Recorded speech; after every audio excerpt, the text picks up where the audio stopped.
Ladies and gentlemen, welcome to The Right Time, a Wave Sports and Entertainment original presented by Prize Picks. My name is Bomani Jones. Thanks for watching us on YouTube. Thanks for listening wherever you get your podcasts. Rate us, review us, give us 5 stars. You only give us 4 stars, I'm inclined to believe you are a hater. While you at it, click that subscribe, click that like. It is Foxworth Friday. Domonique Foxworth, what's going on? What up, man? I am looking forward to Foxworth Friday. We got to hang out in person. We got a lot to talk about. We did. I told the people, man, I was so excited about seeing the Skinny Bowl, but then you got that Carbone table, so we had to do it. And then we looked down, and the Skinny Bowl was a beat 'em down. Yeah, we ain't missed much, and neither side was. Neither of the Skinnies were playing particularly well. Like at least their numbers didn't suggest it. I was looking forward to checking it out myself, rewatching the replay, but I didn't bring myself to doing that because I didn't want to watch them stink. Nah, I wish they would have fought, honestly. Like, that's just what's it going to take for the fight? Because you know one of them going to be good to elbow you. You got their fight last night. Well, I guess you call that a fight. Draymond's a wild dude, but it wasn't going to be the Skinny fight. Yo, I talked about it a little bit on Wednesday with the homie Kenny Beecham, but yo, whose first move is, I'm going to try to choke you out? Like, that is a little bit cuckoo for Cocoa Puffs, right? Yeah, I don't know. I mean, like, obviously, nobody's interested in diagnosing Draymond, but we've seen him for a long time. And as a football player, I feel that I can recognize when somebody snapped. And, like, Draymond seems to be a guy who, like, this is not, like, a breakthrough revelation. He seems to be a guy who plays best when he's on edge. And when you're on edge, it don't take much. And somebody say the wrong thing, somebody do the wrong thing. But in this particular case, this was unique because Draymond always, it feels like the aggressor. This had Ron Artest vibes to me, where it was just like, I don't know what's going on. I don't know what's happening. Like, my reflex, choke a motherfucker out. Right, like he's choking out the peacemaker. You know damn well, like Steve Kerr said after the game that Rudy had Clay by the neck, and that's why Draymond responded. Come on, man. I'm generally of the belief of you never know what anybody's capable of once it jumps off. Except when we talk about Rudy or Carl. Like, I don't think you got to worry about neither one of them dudes. You knew that Rudy wasn't in there causing no ruckus. He just mad at Rudy and tried to choke Rudy out. Like, try to choke somebody. That's different, dog. Yeah, I made this mistake. It was my second season in the league. I came back home, was with my guys, and we just playing Xbox, messing around. Then we start play fighting. I put my homeboy to sleep by mistake because what you think you're doing is like restricting their breathing. And so I'm like, all right, man, you can hold your breath for longer than 10 seconds. But what I didn't realize that I was doing was restricting the blood flow. My man went to sleep and was snoring on a beanbag chair. And I started thinking about how we're going to get rid of this body. Because, like, look, man, you don't want me to go to jail. I mean, that's not what he would want. We're going to have to move this man. I'm going to take care of his family. But what I ain't going to do is spend no time behind them metal bars. Yeah, you had a Jason Williams moment. Jason with a Y. Oh, yeah, that was a bad moment, but I would have panicked. I do think, though, the Rudy situation, it seems to me, and some basketball insider could probably tell you better than me, but I don't know how to properly phrase this, but don't nobody like Rudy Gobert and feel like in the NBA, right? Yo, or at the very least, they don't he's seem one of those guys where he's like, oh, I get my chance? Okay, give me that. Yeah. But the thing I don't get about that is it's one thing to be a guy that people don't like, but I took Rudy more as a guy that people don't respect. Like, not so much a guy that people don't like to the point where you can't wait for the chance to choke him out. That would be Draymond Green, right? Like there's a difference. Like, look, man, we got people in our line of work. Well, actually not that many, but me and you, we probably got a couple people that we don't like, right? Yeah. But it's only a couple that we want to choke out. Yeah, give me a reason. Like, there's not a whole bunch of people in the give me a reason category for me at 40 years old. But I feel you. Like, Rudy's the guy that you roast in front of people. You know, like, that's how you get Rudy. He ain't the guy that you want to choke. But I guess when you Draymond, and Draymond ain't really the guy you want to choke either. Hold on, maybe Draymond had a terrible bout with COVID-19, and he remembers that time that Rudy Gobert was patient zero. Maybe that's it, right? You shut down our entire league. That's my man. That's what our guy Saturday said this morning. He was like, Draymond missed them checks. Rudy cost everybody some money. So you got to go. He just going to wait for the opportunity. You're a cancer to your team and the entire league. That was when he hit him. Still, to this day, one of the greatest lies of all time. You remember that one? Who's that? So, after a game, Charlie Villanueva jumped on the tweets and said that Kevin Garnett called him a cancer patient, which seemed to offend him greatly. And if he say so. And I'm only saying if he say so because Charlie Villanueva acting like that's the first time he ever heard that in his life. And I feel very confident saying that that is not the case. People just aren't that creative. That's all I'm saying, right? But he said that, and Kevin Garnett was like, no, I didn't say he was a cancer patient. I said he was a cancer to his team and to our league. That's it. I do remember that. But at the time, I wasn't in the business of analyzing this stuff. I'm confused as to why that particular insult was so like upsetting to people, because like the rest of the stuff that KG has been accused of saying seems much harsher. Like we celebrate people who overcome those type of challenges. Nah, Charlie Villanueva had a problem with it, and then once he had a problem with it, we had a problem with it. I'm just telling you right now, you go tell that to Josh Dobbs, he gonna roll his eyes at you. I've been seeing. Never heard that one before. I've been seeing on the internet, like people on Minnesota fans shaving their eyebrows in solidarity, like because that means that they are in love with Josh Dobbs. I'm like, man, A, don't do that. That seems unnecessary. B, that don't really seem like respect and appreciation. Like, I get what you're going for, but just say thanks, Josh. Yeah, like that's what you do when somebody does have cancer. Yeah. Right? Like when somebody has chemo and it's like, yo, we all in this together. Josh Dobbs, no, we not. Like he understands 2 picks later and you gonna be coming out here looking like Chris Carter, whoever it is, right? Like, yo, shit gonna be right back. How did that Anthony Davis? Oh, yeah. Anthony Davis is a more contemporary example. But Chris Carter, as soon as you said it, I saw them big bushy things jump right up in my head. Like, yeah, Chris Carter got some thick ones. I don't know why it took me so long to get to Anthony Davis. How I just completely went 20 years before. It was like, yo, we gonna get to Chris Carter. It's the football. It's the Minnesota. Like, I can see how you could get there. There we go. I needed that. I appreciate you on that one. But let me tell you something I thought was interesting in what you just said, though, about Draymond and the being on edge part. Because, by the way, Minnesota, sneakily through 10 games, the best team in the West. Yeah. Like, it's one thing to have the 8-2 record, but they also had the best point differential. Like, this is, like, they out here doing it. But also, Anthony Edwards bust Draymond's ass in that game, right? Draymond taught that noise to him, and he came and gave it to him. It is not a good sign for the Golden State Warriors that the Minnesota Timberwolves can have them on tilt. And by the way, what I also didn't seem to realize about that moment, but man, DeWan told me, what the score, 0-0? Yeah. They was 90 seconds in. Nobody scored a bucket, and they got 3 people ejected. That's got to be the first time in NBA history, any sports history, outside of like there's local rivalries where we show up, high school teams, they show up like, oh yeah, this is going down. We don't care about this game. But not in the professional ranks. We here to make money and play ball. Doesn't say hockey's the only one where they be like, yo, that's fair. We gonna do it, right? Okay, cool. Soon as the I don't know if it's a whistle, a horn, whatever it is, they bang on a cowbell. However they start that shit. Next thing you knew, them gloves was off.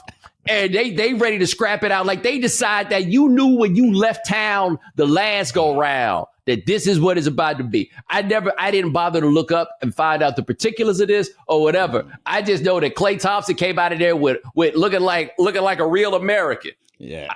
Like his thing cut halfway down like Michael Jackson about to hit the stage in 92.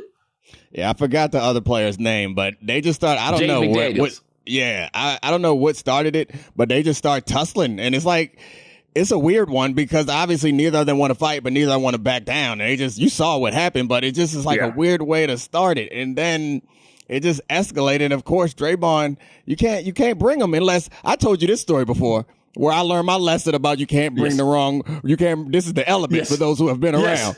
I told this story one time where some people was talking some stuff to me when I was a freshman in high school. So I went and, went and got the people that I know would take care of business, thinking that I would bring them because it was a threat. Like, don't go to this party because these dudes going to jump you. I was like, okay, fine. What I'm not going to do is have the whole school hear that I'm not allowed to go to a party and then not go to the party. What I am going to do is bring some people who I know ain't nobody messing with. The problem is I brought a bunch of Draymond Greens. They showed up waiting for the puck to drop. And ain't nobody dropped the puck. So they was like, all right, well, we just fucking everybody up. It was a problem. Oh, scrambling afterwards, getting away from the cops. But anyway, classic story. Classic Foxworth Friday tales. The element did not come to dance. The element did not come to dance. But apparently you could have brought Karl Towns. And look, people, you know, I know I'd be hard on Karl. I'm not pretending like I don't be hard on Karl, but to whom much is given, much is required, right? Patrick Beverley was like, yo, I taught Karl better than that. Did you see that? Mm-hmm. Patrick Beverley was very disappointed that Karl Towns was watching his man get choked out. But as I said before, the Ant-Man was pretty close too, not covered in glory either. Yeah, but the Ant-Man, when you are that type of player, not saying you should go full Carmelo, but when you are the guy, that's why they got enforcers in hockey. Please, I do not need Ant-Man getting suspended. I do not need Ant-Man bruising or fracturing or tearing anything on account of some jersey tears. Somebody get Ant-Man. The rest of you medium to slightly above average players, get in there. Mix it up. Not Ant-Man. I'm going to tell you this right now, though. There also might be a number 2 reason why Ant-Man didn't get involved in that fight. And I'm going to tell you this right now. That's a big old dude from Oakland City, dog. I don't think you want to find out. He ain't get to where he got by accident. He ain't get to where he got without purpose. Yeah. My money. Well, I heard you guys last time, and I've heard people talk about Anthony Edwards before as being a great football player and just an all around, just impressive athlete. I think Ant-Man would fare well in no matter what competition that he participated in. And the problem with faring well in a fight is the better you fare, the longer you are suspended. So if Ant-Man whoop a few asses, which I tend to believe that he not taking no L's out there, that he going to be out for a minute. I tell you this, though, if Ant-Man whooped Draymond Green's ass, they would retire the number. I forget, he stopped wearing number 1. He went back to his other number. Was it 5? They would retire 5 all across the NBA. They would retire that number like he was Jackie Robinson, like Bill Russell. Do they? Yeah, I don't know this, obviously. How do people generally feel about Draymond? Because he feels like once you have enough success and you're around longer, if you win a bunch of championships, there's a lot of respect that comes with it. But there's also this idea that he was more fortunate than most of our multiple-time All-Stars and champions. Well, the bottom line is he kicks people in the nuts. Yeah. To me, when we start talking about respect, and we're like, Chris Paul, one of the greatest players of all time, man, but we know he be hitting people in the nuts. And that changes everything, right? Like, how we feel about you is completely different once we find out you be hitting people in the nuts. And Draymond's got a reputation for doing that. Yeah, I guess. I mean, when I was working at the union, the basketball union, they still really respected Chris Paul, and he had long since been known to be, and maybe it's respect him in different settings, but fair. And I guess because he was really talented in a way that people could obviously appreciate. But with Draymond, while no one would argue that he's not great, he's not good at the things that basketball players tend to like and respect, which is why there's a disconnect between how basketball players feel about Kyrie and how the rest of us feel about Kyrie. Yes. And I think that's interesting because while we watch Draymond, we're like, he does something nobody else does. It's really special. It's really important to this team. When I'm assuming when a lot of basketball players watch Draymond, they're like, man, you landed in the right spot and you are an odd puzzle piece that just happened to land in the right puzzle. I had a Division I basketball head coach tell me that nobody has gotten farther or less talented in the NBA than Draymond Green. And the thing about that is he didn't really mean it as a compliment, but he didn't mean it as an insult. Like, Draymond figured this thing out. He's the greatest commercial for play 4 years of college basketball. Just figure out what you're going to do. It's certainly not an insult. That's how you get coach of the year in the NFL. It's like you do more with less. So yeah, he is the all-time coach of the year. And I certainly don't have a problem with it, but I do notice that it feels like when you read about NBA players talking about him or talk about anybody else, and even when Rudy's response, which was actually a cold-ass response. Saying, yes, it was. Yeah, he ain't want to play. He ain't want to play because Steph was out there. He said he didn't want to play. And he also said, I knew it was him behind me, which, I mean, I felt like that was him low-key trying to say that Draymond breath stank. I mean, that's fair. I would not guess that it didn't. I'm not saying it do, but I would. I mean, Draymond is the type of guy that feel like there's a lot of things on the hierarchy, and number one is getting into that action. And somewhere along there is brushing them things. It just ain't at the top. It just ain't at the top.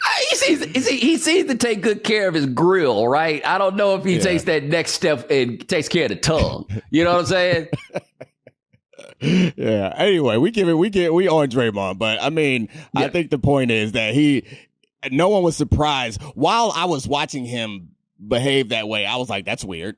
But if you would have told me that all this happened and you asked me to guess which player in the NBA was doing this, I'd be like, yeah, that's probably Draymond Green, because it seemed like something he would do. That's fair. I want to hit you before we get this money right fast. I want to let people know who did not know. If you did not know, though, I imagine you know by now, that the nasty man apparently was at that 14 for 14 in the second half with a broken bone in his shoulder. So ends the strangest year of anybody, Deshaun Watson. Like, I talked about this on Monday, as strange as it was. But what does it say about the Browns? Because they're 6-3. And I don't know if it doesn't matter that he doesn't play for them anymore, or at least doesn't play for them right now. Like they can still go to the playoffs. And PJ, what? Like, all of it is what? Yeah, none of it makes sense. They brought up the stats this morning when all this news came out. I'm on Get Up, and they're like, they're 5-1 with Deshaun Watson, and they're like, I don't know, like 2-4 or something with everybody else. Something that's not good. And this is where wins is not a quarterback stat is perfect to remind people, because he is not winning games for them. I remember early in the season, that man was throwing the ball backwards. Like, he was just doing absurd things. And so actually, I thought in my head that he was probably producing at the same level as their backups. But I mean, if you go by QBR and by other metrics, he's slightly better, but he's still well below average. And so you could make the argument that maybe this team will be better off because prior to this, he's in lineup, he out the lineup. He tell them on Friday he not playing after they thought he was playing all week. So maybe some certainty will help them game plan around the quarterback they have and move forward. But they don't have a Super Bowl winning team with Deshaun or without, honestly, which is what they're trying to do. Dog, the thing with him, unpopular opinion, and I need people, we got to be able to separate ourselves from like connotation in this and just deal with the facts of it. Mm-hmm. That man been through a lot the last couple years. I'm not saying that what he has been through was not self-inflicted, but it doesn't change the fact that it is, in fact, a lot. He seemed like he just need to go get himself right. Now, I'm not saying that anybody needs to have any measure of sympathy for him for what is wrong, because it seems to be all his fault. But the reality is, like, if we talk about this for a football team or him as a quarterback or whatever it is, hey, man, you need to go get right, because the Browns did the best thing for him. And you know what I'm going to say? They kept all them black dudes behind him on the bench, and that's kept this a little bit quieter. If Tyler Bagent, or however you say his name, was a Cleveland Brown, woo! Whoa, it would sound a little bit different. He okay on that front, but he better go get his mind right. Yeah, I mean, we can't climb into his mind. That seems like a reasonable explanation for what happened. But also, the time away could have been the problem. And if you were a fan, you saw the way that he played in that second half, and you like, finally. Took him a while, but he shook the rust off. He just regaining all that rust again, if that was the explanation. And it's also like when you sign a big time contract, you normally backload it.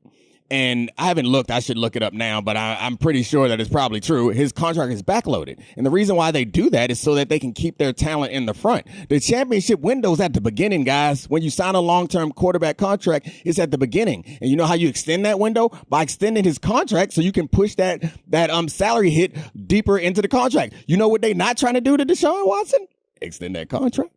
Right, but see, Domonique, I mean, that's the thing. They need the option of the extension, but I think that first year had the crazy low cap number because they were like trying to save his money from the suspension. Right. But I think because that whole thing is guaranteed the way it is, like, it's just big cap hits all the way through. But you're right, they should be at some position able to stretch that out and know nobody wants to engage in such behavior with him. Like, if we're just talking about just the football of it, and look, man, we done talked about the other stuff for years. Like, I don't feel like me and you got to establish our bona fides and our willingness to talk about how horrified we are by a nasty man. Well, I don't think we need to get to that place.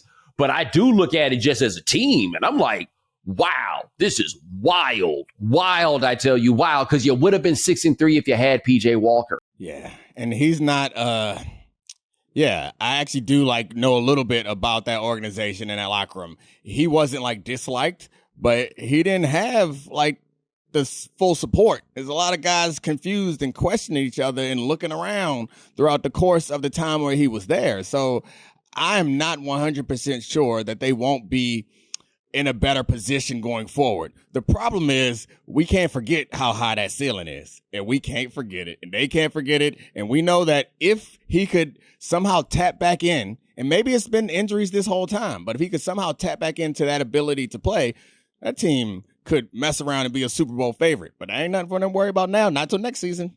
No, and one last thing. I watched that second half of that game where he had the 14 for 14. You're right. You're right. They was as far from him as I am from this camera.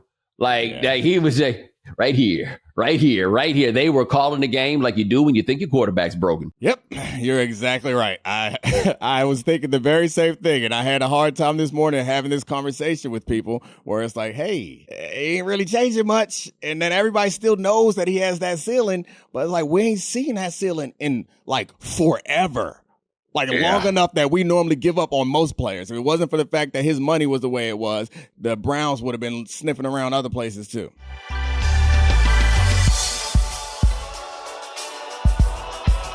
Prize Picks is the most fun you can have by winning up to 25 times your money this football season, and now you can play during basketball season too. You just select 2 or more players, pick more or less on their projected stats, and place your entry.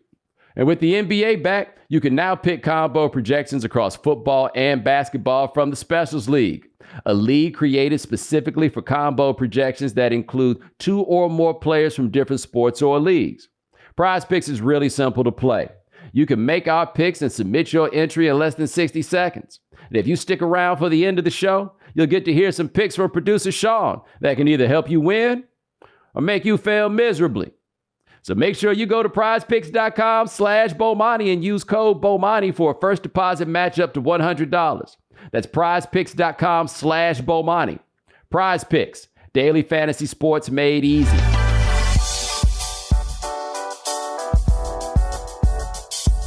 Today's video is sponsored by SeatGeek. If you're like me and love seeing your favorite artists in concert, you got to use SeatGeek. With over 28 million downloads, SeatGeek is the #1 rated ticketing app. There are more than 70,000 events every single day on SeatGeek, including concerts, sports, festivals, and more. With the NFL and NBA seasons in full swing, SeatGeek has your tickets to every game. Being a New Yorker, I have the opportunity to watch the Knicks at MSG or the Nets at Barclays Center. Every ticket is backed by their buyer guarantee, and SeatGeek is the only site that lets you return your tickets ahead of the event with swaps. And you know I came through for you, so you use my code Bomani for $20 off tickets at SeatGeek. That's $20 off your first purchase with promo code Bomani. Make sure you click the link in the description to download the app. Hey, man, we got a Monday night extravaganza coming up, Domonique. It's going to be the Eagles and the Chiefs. It's a pretty big deal. Super Bowl from last year. This is what's interesting to me about the NFL and the way they sell stuff. I'm just curious what you think about this, because I understand where people are going to think I'm going with this, and I'm not necessarily going there on purpose, but we may wind up there. But either way, we got the Pro Bowl starter from the NFC last year, the quarterback from the Super Bowl last year versus Jordan. You should be, the NFL this year is not playing up quarterback matchups in a way that I find to be strange, given that they sold the last 20 years on quarterback matchups. I guess they kind of do it when you get like Mahomes and Allen before Buffalo's thing went all haywire or whatever. But this is kind of like, some would argue, like a 1-2 situation. Bro, did you see the Super Bowl last year? That was amazing. That was incredible. And we're looking at the guy who was about to be the MVP if he didn't get hurt and injure and miss the last few games. He was like the odds-on favorite to be MVP, to the other guy who is the default MVP, as you called him. He's Jordan. Yes. He's that place. We are looking at two of the best quarterbacks in football and two of the best teams in football. And you're right. We always do market the quarterbacks to the point where I find it hilarious when there's an injured quarterback or there's a bad quarterback and then they slide TJ Watt up in that graphic. They're like, hey, show up for TJ Watt versus Myles Garrett. It's like, ain't nobody showing up for that. We showing up because it's football. I mean, you and I might show up to watch those guys, but you ain't selling that to the average person. They want to see quarterbacks throw, but it's funny that you bring it up because it's not something that crossed my mind at all. Maybe things will change, and that's on us too, because I mean, not you and me specifically, but us in the media, we normally hype these things up and we ain't been doing it. Well, it's low key crazy. And I don't remember enough about what games were televised and what slots or whatever, but it's low key crazy that this is a Monday night game. Like maybe this is like throw a bone to ESPN to give them something good with the package. But I don't never recall no Brady Manning game being on the alternate night. You know what I mean? Like this is, I am stunned that these two teams are in that time slot. That I can't. I'm floored by the idea that is where they are. And look, neither of the teams looked as good as they did last year, but they still look like they got records better than everybody else. That's for sure. And I mean, they're again like default Jordan. These are the default picks for both sides because we trust them both, and we've seen them do it. And I'm pretty sure you're probably right. This was some negotiation that happened somewhere where we were not. Because you don't just mess around and get a random Super Bowl rematch. Somebody owed somebody a favor. Somebody was like, hell yeah, you can have that. I don't know if it was negotiated into the package, but they don't get those away. I know how the NFL operates. They do not get those things away without feeling like they are winning in the negotiation. So they got something. I mean, they got caught out there with Denver and Buffalo last week, which honestly, a game that going into the year, they may have thought would have been more attractive, but couldn't have possibly been more interesting than it ultimately turned out to be. I don't know if Russell Wilson is good, has gotten good again, because quite honestly, I don't be watching them. However, I do know this, everything's going to hell in Buffalo. Everything. Remember Stephen A. implied that Stephon Diggs wasn't happy and everybody said Stephen A. didn't know what he was talking about. You remember that? Mm-hmm. One thing I know is Stephen A. always knows a little something. He don't be making nothing up. Like when you are that big, people will tell you stuff whether you ask them or not. And he's risk averse. Like, I think something that people need to understand is Stephen A. ain't got nothing to gain from guessing about Stephon Diggs. Like somebody, and he's got good judgment, somebody told him the Stephon Diggs thing is a thing. And honestly, if any of us had been paying any attention, honestly, the last 2 years, you'd have known it was a thing, even though little bro, who we got to remember is over there rehabbing and bored, he ain't have to engage. He got out there instigating. And then you saw Tyreek Hill got up there instigating too. So the thing is, when family members get into players' business, like I normally be like, hey, I wish that person would be quiet. But they, especially when they like get into the messy areas. But most of the time I give them a pass because I'm like, they don't know what they doing. They just said something and they ain't think it was going to get aggregated. Stephon Diggs mess around, be one of the best corners in football. Stephon Diggs been famous for a long time, and he played for the Cowboys. He knows exactly what he was doing the first time he said something, and he doubled down. So if we're even willing to extend him, like, oh, he was drinking. He got all the sauce and said something crazy because he loved his brother. Then his brother would have called him and said, hey, chill out. He didn't call him or he called him and said, hey, turn up. He came out with another one that reiterated the same fact that I love to bring up is, hey, y'all was on the fence about Josh. Then somebody showed up that could beat man coverage. Now Josh, the best quarterback in ball. Yep. I would also like to make the point that I think it's a very important one that Trayvon Diggs did not direct his ire toward no Ken Dorsey. Right? He ain't tweet, what's up with these plays? Right? He ain't tweet, I know what they about to run. He ain't tweet none of that. It was like, get 14 out of there. And neither you nor I would actually want to get 14 out of there. But damn, that's saying a lot. Yeah, I don't know. I haven't followed this. Is there like a contract situation? Is there something else? Because I know the offseason story that we all heard. That's a mess. I hope it's something else, but if that's it, that ain't no reason to leave. But hey, you got to do what you got to do when you are that special. And he's been good at two different places. So like, I think that he's not concerned about that, but he should holler at Davante Adams before he get a little too froggy. It ain't always better.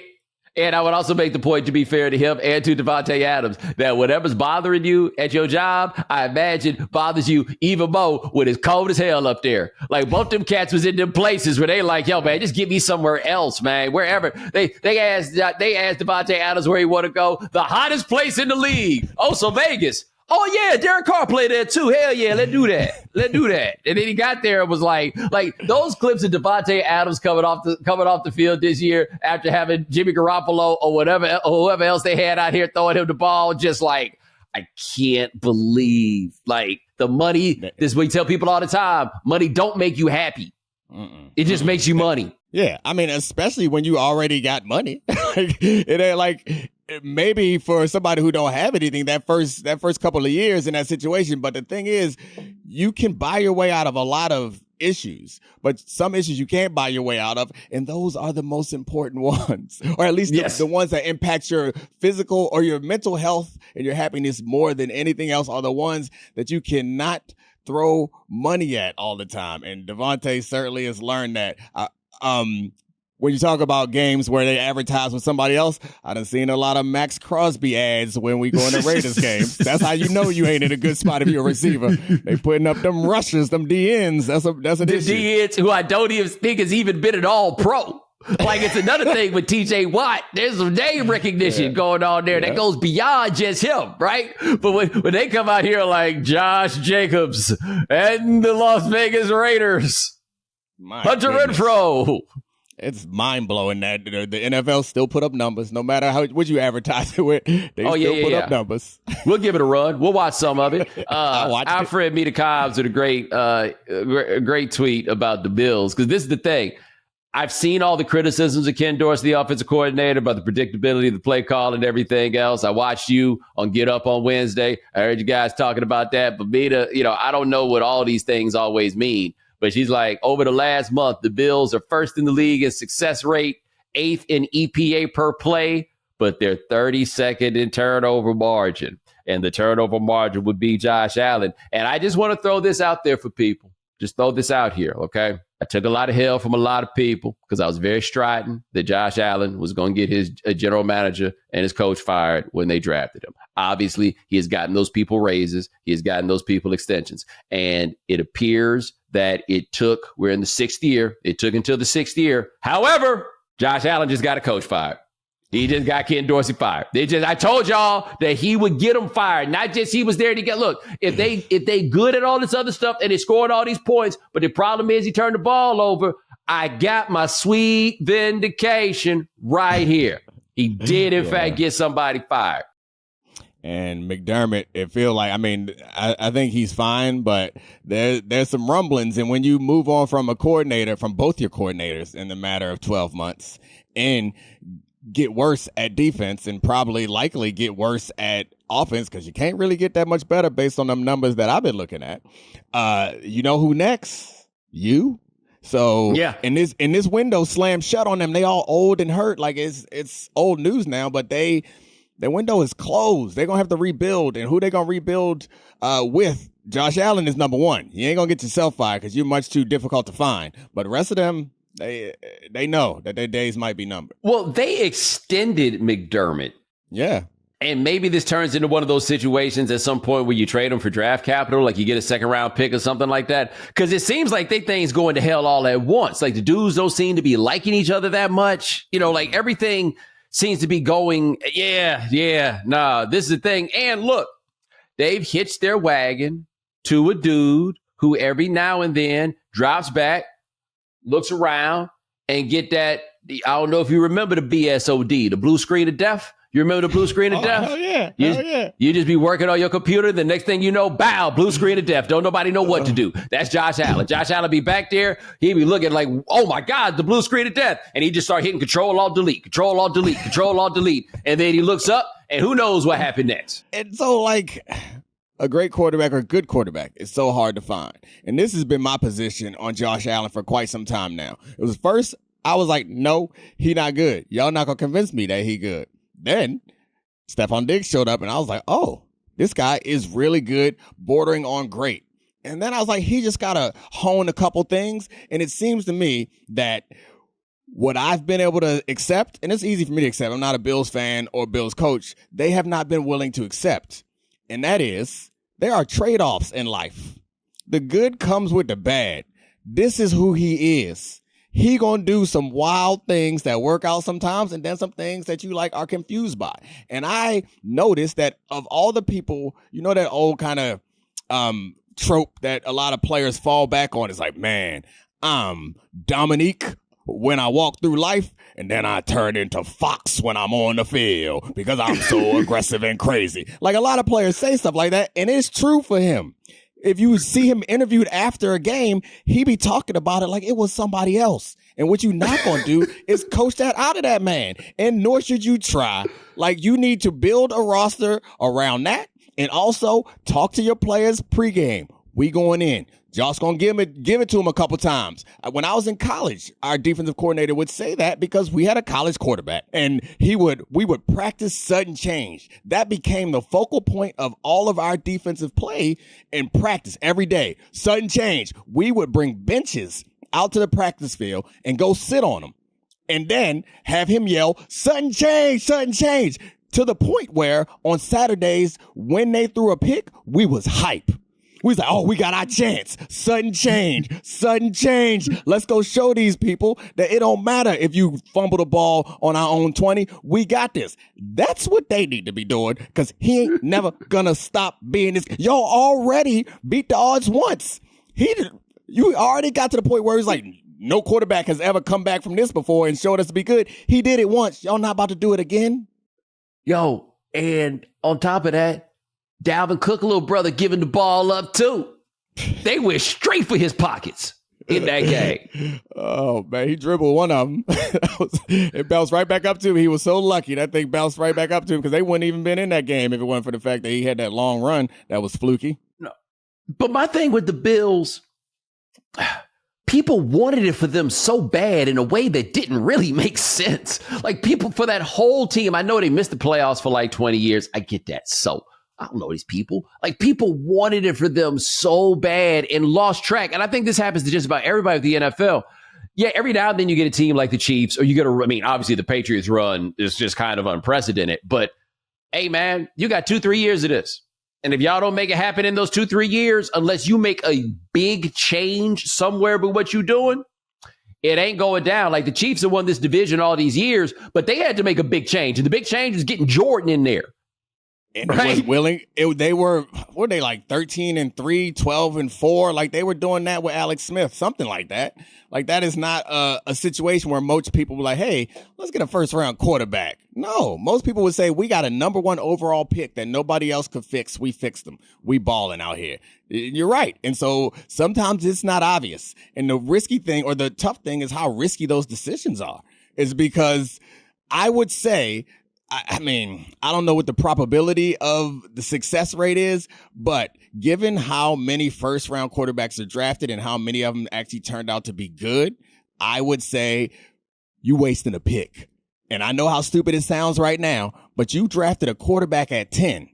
You wasting a pick because you're close to the Super Bowl. Get somebody that can help you now. It's like Jordan Love. Why are you getting a quarterback? Get somebody that can help you now. But they made that risk. Yeah, I don't know if it was 20%, 10%, 15%. They made that risk. Ooh, that thing came up 7s. Dominique, they was like, we didn't waste no pick. You know why they do? They didn't waste no pick. They were like, look, between me and you, we ain't going to no Super Bowl with Alex Smith. It don't matter who we draft. We're not going there with this guy. That's what his last team said. His last team did that. Hey, look, they took Colin Kaepernick in the second round with that pick, but they didn't have to, right? They made basically the same move. And I'll never forget, Alex Smith got a concussion. They brought Kaepernick in. He won a Monday night game. And I was like, well, we know they're going to go back to Alex Smith. And they didn't. And I was like, oh, so this was the plan. Got it. This was the plan all along.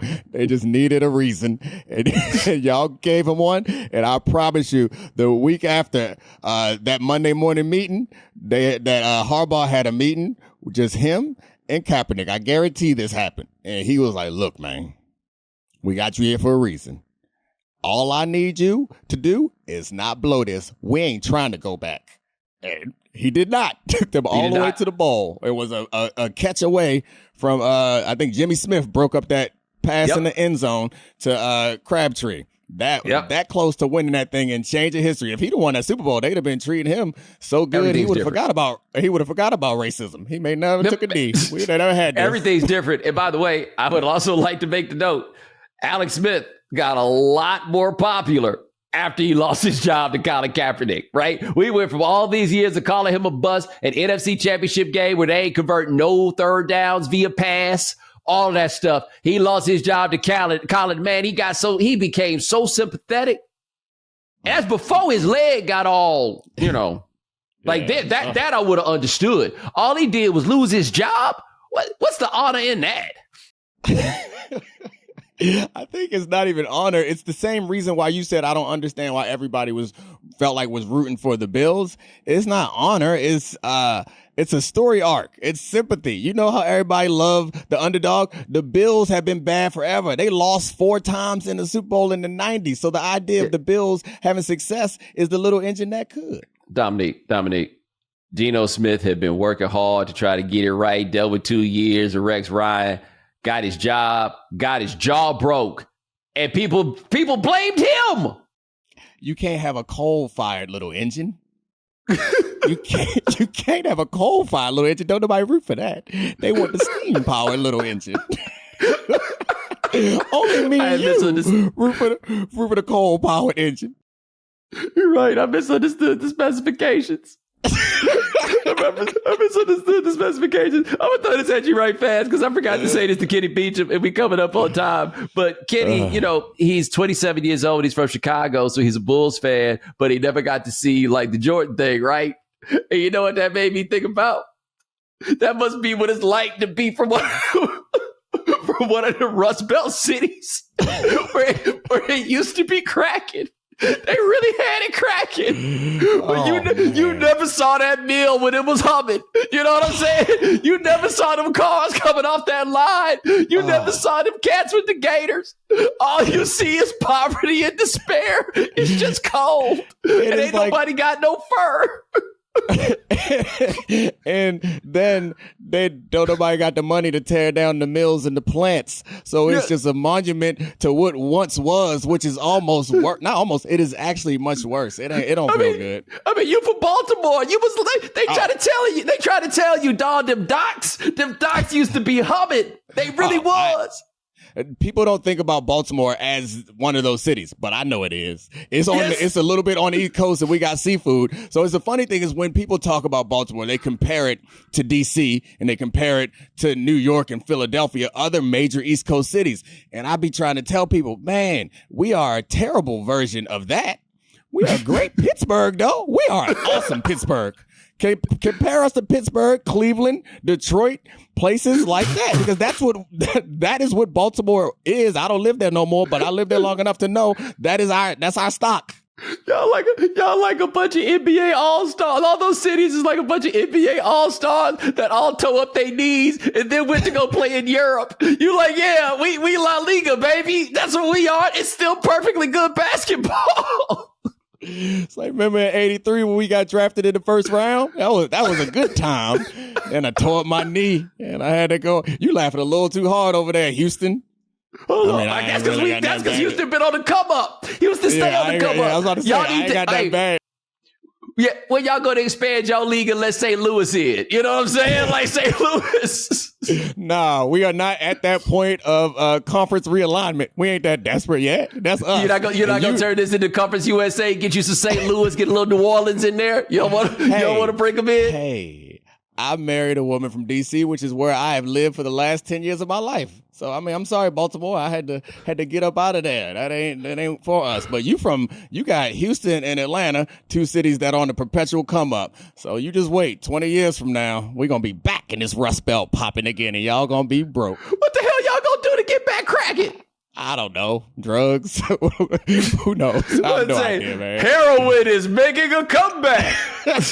That money be, I mean, hey, that money be flowing. I don't know what we can do. We're going to have to do like, what's that, Steve Harvey? Computers. Was that that old Kings of Comedy? What you do? Yeah, computer school. Y'all got to go to computer school. We got to go to computer school. I grew up with them commercials all the time where they would make it seem like you just had to go to this class and they teach you everything about computers and then you had a job for life. Oh, they still making them. They still making them. They still out here like, yo, if you learn how to type, all your problems go away. Okay. Everything go away. You just got to learn how to type. They don't never connect it with no companies. They just like, hey, learn computers. Call this 1-800 number and learn computers. You're like, what? Okay. Yo, man, I've like been tempted to want to go into one of those just one time because I want to see who there to see if there's anybody I can help and also see who the person is who, if I may be frank, come on, dog, this was never gonna be you.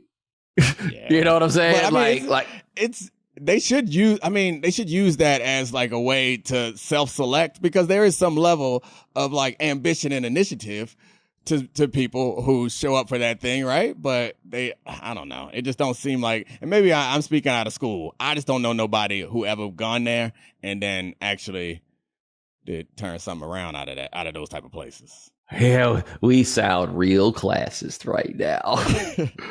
No, it's not classist. They out here exploiting these people for money and not giving the opportunity. Yes. Like that's not classist. Like no, you're right. Wrong. This is definitely a half step away from the people who got you out here selling knives. Like it's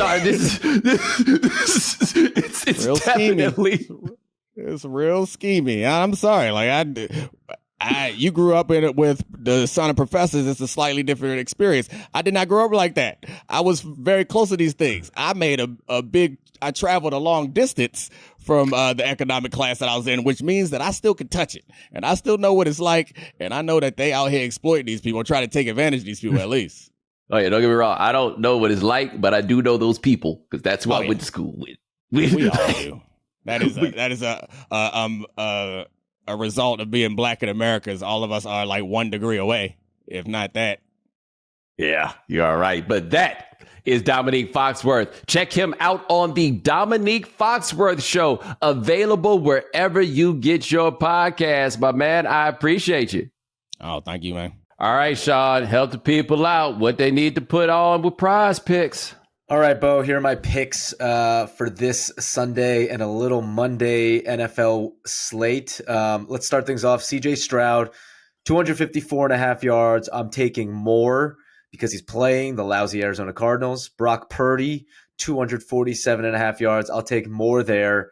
This is a good one. Zach Wilson, I'm going to take 212.5 yards less. You sure that's not the trick, though? You sure that's not the trick? They might trick me there, but I'm hoping he does what Zach Wilson does. And finally, Monday Night Football, Jalen Hurts, 240.5 yards. I'm taking more there. All right. I see the vision, Sean. I see the vision. I'm rooting for you and everybody else. All right, man. And ladies and gentlemen, thanks so much for joining us here on The Right Time. We do this 3 days a week. Sean, you handling everything behind the scenes. Thank you, sir. Hit the voicemail line, 323-596-7767. 323-596-7767. Since we was talking about the computer school, tell us the most ridiculous get-rich-quick scheme anybody tried to put in front of you. And if it's crypto, it's crypto. 323-596-7767. Also, remember, follow The Right Time. Subscribe, like, rate us, review us, give us 5 stars. You only give us 4 stars, I'm inclined to believe that you are a hater. All right? We'll talk to you guys in a couple of days. Take it easy.